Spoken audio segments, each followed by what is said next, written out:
بسم اللہ الرحمن الرحیم۔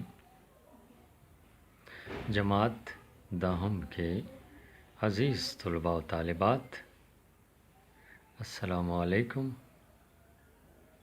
آپ کا معلم ممتاز گوندل ایک بار پھر حاضر ہے اور آداب عرض کرتا ہے۔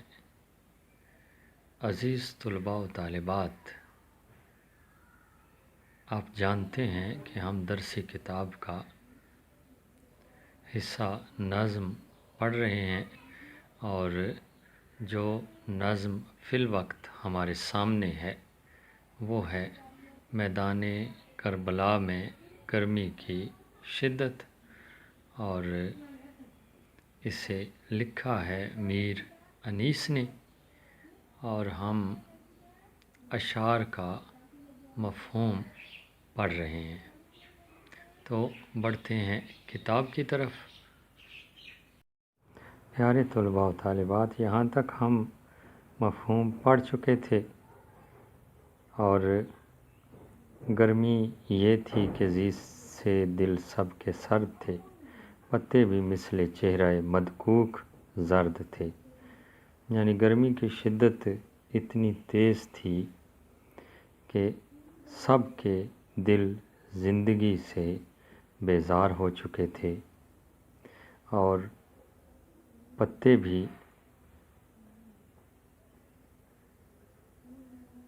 تپدق کے بیمار کے چہرے کی طرح زرد ہو گئے تھے۔ آگے، شیر اٹھتے تھے نہ دھوپ کے مارے کچھار سے، آہو نہ منہ نکالتے تھے سبزہ زار سے۔ اس میں شاعر کہتے ہیں کہ شیر جو کہ بہت ہی نڈر اور بہادر جانور ہوتا ہے، وہ بھی دھوپ کی شدت سے گھبرا گیا تھا، اور تمام کے تمام شیر اپنے گھر کے اندر دبکے ہوئے پڑے تھے، ڈر سے چھپے ہوئے تھے، اور ہرن سبزہ زار سے باہر نکلنے کا نام ہی نہیں لیتے تھے۔ آئینہ مہر کا تھا مقدر غبار سے، گردوں کو تپ چڑھی تھی زمیں کے بخار سے۔ شاعر کہتے ہیں کہ سورج جس کا چہرہ آئینے کی طرح صاف اور شفاف ہوتا ہے، وہ بھی میلا کچیلا ہو چکا تھا، کیونکہ گرد و غبار اٹھ کر آسمان کی طرف جاتا تھا، اور جس نے سورج کے چہرے کو میلا کچیلا کر دیا تھا، اور آسمان کو زمین کے بخار کی وجہ سے حرارت محسوس ہو رہی تھی۔ یعنی زمین پر جو گرمی کی شدت تھی، وہ شدت آسمان بھی محسوس کر رہا تھا۔ گرمی کی شدت بتانے کا ایک منفرد انداز ہے شاعر کا۔ گرمی سے مضطرب تھا زمانہ زمین پر، بھن جاتا تھا جو گرتا تھا دانہ زمین پر۔ شاعر کہتے ہیں کہ گرمی کی وجہ سے تمام مخلوقات جو زمین پر بستی ہیں وہ پریشان ہو چکی تھیں، اور جو بھی کوئی چیز آسمان کی طرف سے اوپر سے زمین پر گرتی تھی، یوں سمجھیے کہ وہ ایک ایسے توے پر آ گری ہے کہ جس کے نیچے بہت تیز آگ لگی ہوئی ہے۔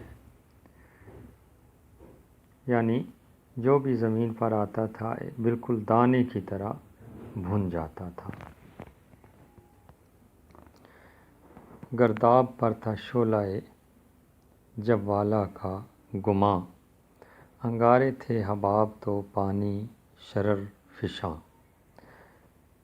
پانی آپ نے دیکھا اس میں گول چکر ہوتے ہیں، جسے ہم بھنور کہتے ہیں، تو شاعر کہتے ہیں کہ وہ پانی کا گول چکر جو تھا وہ تو ایسے محسوس ہو رہا تھا کہ جیسے وہ جلا کر مار دینے والا شعلہ ہو، اور پانی کے بلبلے انگاروں کی طرح گرم تھے اور پانی انگارے بکھیرنے والا بن چکا تھا۔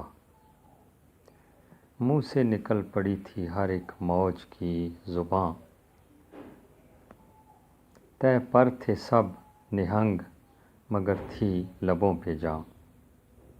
شاعر کہتے ہیں کہ پانی کی ہر ایک لہر کی زبان گرمی کی شدت کی وجہ سے منہ سے باہر آ گئی تھی، اور مگرمچھ جو کہ زیادہ تر پانی میں رہنا پسند کرتے ہیں وہ بھی اب زمین پر آ چکے تھے، لیکن ان کی حالت یہ تھی کہ ان کی جان لبوں پہ آ چکی تھی، یعنی قریب المرگ تھے۔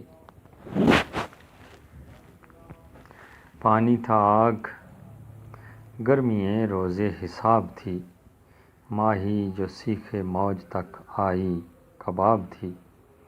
شاعر کہتے ہیں کہ وہ پانی نہیں تھا دراصل، وہ تو آگ تھی پانی کی صورت میں، اور گرمی اتنی شدید جو کہ ہم سنتے ہیں قیامت کے دن اتنی گرمی ہوگی، اور مچھلی جو پانی کی سطح پر آتی، یوں سمجھیے کہ وہ لہر کی سیخ میں لگ گئی ہے اور تھوڑی دیر بعد اس کا کباب بن جائے گا۔ یہ مفہوم تھا جی اس نظم کا۔ عزیز طلباء و طالبات، امید ہے آپ اس تمام نظم کا مفہوم اچھی طرح سمجھ چکے ہوں گے۔ اس کے ساتھ ہی آپ کا معلم ممتاز گوندل آپ سے اجازت چاہتا ہے۔ اللہ نگہباں۔